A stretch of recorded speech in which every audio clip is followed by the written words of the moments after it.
Audiobook Academy Biography presents Wally Amos. The famous Amos Cookie Company was created by Wally Amos, an African-American businessman. He was also a talent scout and discovered Simon & Garfunkel through his employment as an agent. On July 1, 1936, Wally Amos was born in Tallahassee, Florida. He began his career at the William Morris Agency as a mailroom clerk before being promoted to the position of first black talent agent in 1962. S&G were represented by him while working at the agency, and he was in charge of the rock and roll division. He first started a famous Amos store in 1975. The brand was purchased by Keebler in 1998, with Amos remaining as the ambassador. Childhood. On July 1, 1936, in Tallahassee, Florida, Wallace Amos Jr. was born. After his parents divorced in 1948, Amos was sent to live with his Aunt Della in New York City, where he learned to bake chocolate chip and pecan cookies from scratch every day. Later, he stated, "It was an eye-opener." However, even if Aunt Della's home wasn't affluent materially, it was rich in the values and virtues that every child needs to grow up well.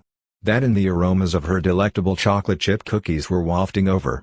At order to pursue his lifelong passion for cooking, Amos enrolled in the Food Trades Vocational High School.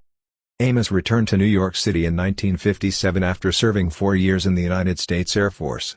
Later, he worked in the Saks Fifth Avenue inventory department in the famed William Morris Agency's mailroom. Amos became the first black talent agent in the history of the William Morris Agency in 1962 after a series of promotions. Despite his best efforts, he was unable to land a big-name act until he came across the singing pair Simon and Garfunkel. After a few years in charge of the agency's newly established rock and roll department, Amos worked with Diana Ross, Marvin Gaye, and Sam Cooke.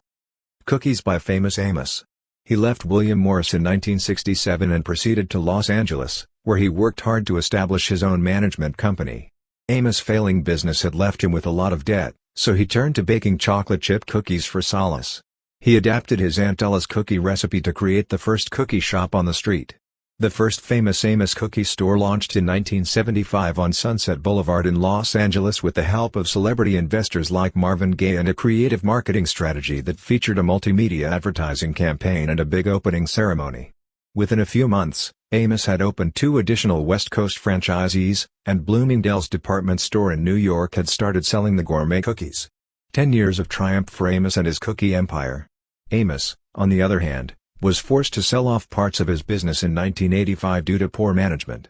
After purchasing Famous Amos cookies in 1988, the Shansby Group transformed the brand's image, making it less of a luxury good and more of an everyday one. Conflict of law.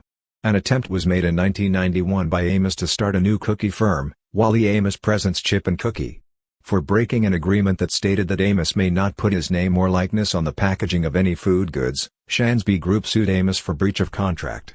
When Keebler bought the Famous Amos trademark in 1998, Amos returned to becoming the brand's spokesmodel. Recently accomplished tasks. Famous Amos distributor Lou Avignon was one of the partners who helped Amos develop Uncle Wally's family of muffins in the mid-1990s. The company makes a variety of healthy muffins that taste like they came straight from the oven. Amos has also created a new cookie firm, Chip and Cookie, which claims to be the only company baking from true, unadulterated Wally Amos recipes. Amos is also a motivational speaker, working with groups like Read to Me International and the YMCA to help reduce illiteracy in the United States. For children as young as 6 months old, I strongly recommend that their parents read aloud to them. When they're still in the womb, I'd prefer they do it before they're born, according to an interview with Midweek, Amos has stated. Watermelon Credo, the book is one of his 10 books, and it's an inspirational effort. Amos claims that his Aunt Della is a major factor in his success as an author and motivational speaker. "I owe a lot of my accomplishments to Aunt Della's basic cookie recipe. Her recipes for life, on the other hand, have stayed with me to this day," according to his website, he says. Private life. Sean, Michael, and Gregory are Amos' 3 sons from his previous 2 marriages. With his 3rd wife, Christine Harris, he has a daughter named Sarah. Thank you for listening in Audiobook Academy. Don't forget to subscribe and smash that like button for more content like this. See you in next video.